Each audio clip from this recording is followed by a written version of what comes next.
ഒരുപാട് പേരെ ബുദ്ധിമുട്ടിച്ച ഒരു തൃശ്ശൂർ പൂരമാണ് കഴിഞ്ഞുപോയത്. പകൽപൂരം കഴിഞ്ഞ് ഉപചാരം ചൊല്ലി പിരിഞ്ഞു കഴിഞ്ഞാൽ പൂരക്കഞ്ഞി കുടിക്കുക എന്നുള്ളത് ഏതൊരു പൂരപ്രേമിയുടെയും ഒരു ശീലമാണ്.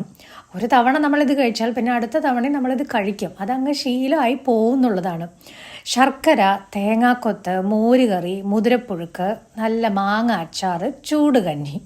പൊതുവെ പനി വരുമ്പോൾ മാത്രം കഴിക്കാൻ ഇഷ്ടപ്പെടുന്ന ഒരു സാധനമാണ് എന്നെ സംബന്ധിച്ച് ഇത്. പക്ഷെ ഇത് ഒരു വികാരമാണ്. ഈ എല്ലാ തിരക്കും കഴിഞ്ഞ് നമ്മളെല്ലാവരും കൂടെ ഒരുമിച്ചിരുന്ന് ആ പൂരത്തിൻ്റെ ഒരു അവസാന കാര്യം എന്നുള്ള രീതിയിൽ കഞ്ഞി കുടിച്ച് പിരിയുക എന്നുള്ളത്. പക്ഷേ ഇത്തവണ അതിന് അത്ര വലിയൊരു സന്തോഷമൊന്നും ഉണ്ടായിരുന്നില്ല. കാരണം നിങ്ങൾക്ക് എല്ലാവർക്കും അറിയാം, ഇത് തിരുവമ്പാടി കൗസ്തവം ഓഡിറ്റോറിയത്തിലാണ് നടക്കുന്നത് കേട്ടോ. പാറമേക്കാവിലും ഉണ്ട്. ഇവിടുന്ന് കഞ്ഞി കുടിച്ചത് കൊണ്ടാണ് അവിടെ പോയിട്ട് കഞ്ഞി കുടിക്കാൻ. അപ്പോൾ ഇത് ഒരു തവണ എങ്കിലും കഴിച്ചിട്ടുള്ളവർ ഒന്ന് കമൻറ്റ് ചെയ്യുക. ആദ്യമായിട്ടാണ് ഇങ്ങനൊരു കാര്യം അറിയണത് എന്നുണ്ടെങ്കിലും കമൻറ്റ് ചെയ്യുക കേട്ടോ.